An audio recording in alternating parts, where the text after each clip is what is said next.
Hey, what's going on everybody? It's Keith with the Tulsa Moto Club, and I think I might have a problem.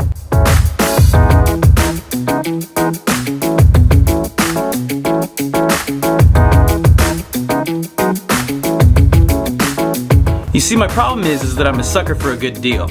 You could offer me any motorcycle that needed any amount of work, and if the dollar price is right, I'd probably talk myself into buying it. And when I had the opportunity to buy this 1981 Yamaha SR250 for $200, I jumped right on it.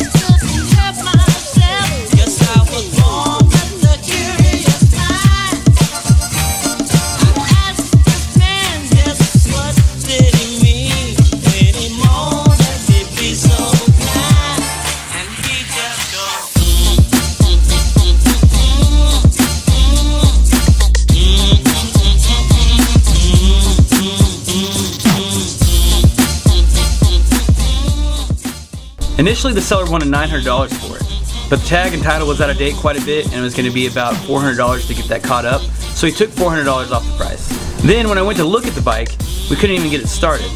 So I offered him $200, he said yes, and I took it. Funny story about getting the bike home actually. I myself don't own a truck, and this was a really spontaneous purchase. So I just threw out a request on Facebook asking if anybody who had a truck wanted to help me move a motorcycle.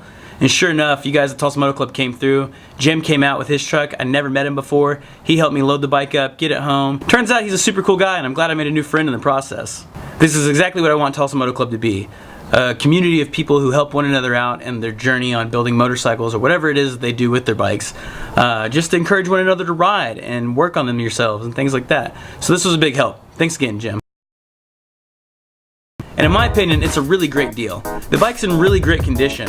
Everything is there, it's 100% complete. The wiring is still stock and really neat. The tires look like they're in good condition. All the plastics and the seat are all there and in great condition as well. And since I plan on stripping the bike down and making a custom bike out of it, I can probably make a lot of my money back, if not all that I paid for the motorcycle, just by selling some of these parts out.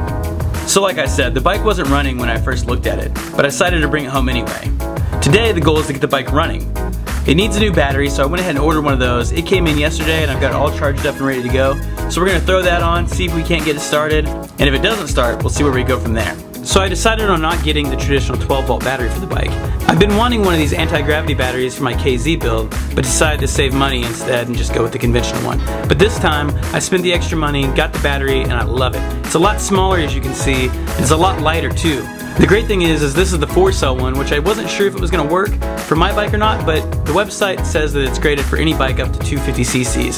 So all the bikes that I'm building right now are going to work with it. And I like this battery so much that I'm probably going to order a couple more for the other builds, the Honda and the KZ. On that note, if you've never had a lithium battery before, know that you'll have to get a new charger for it. It can't use the standard chargers that you use on lead batteries or other things like that. You have to get one that's specific for lithium batteries. It's not too much. I bought a Battery Tender Junior 800 on Amazon and it works fine. It's a small version that just plugs in the wall and plugs right into the battery. It doesn't overcharge it. When it gets full, it just puts it in a maintenance mode and keeps your battery safe, and you can store it up for a year without losing charge. So I'm really going to stick with these for every build from now on, I think.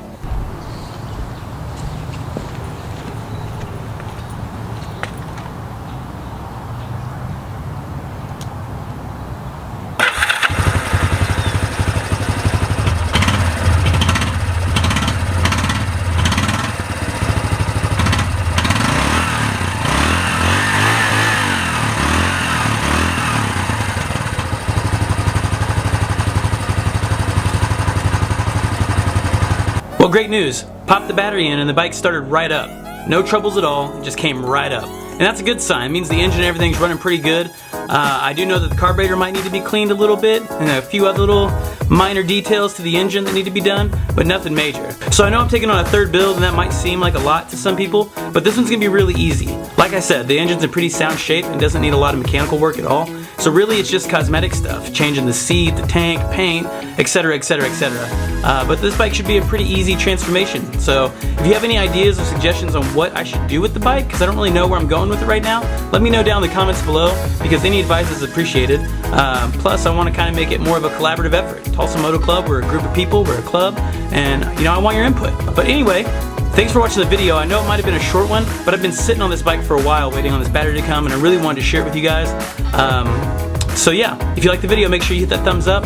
Any questions or comments, like I said, leave them down below, and look for the next video. Thanks for watching. Later.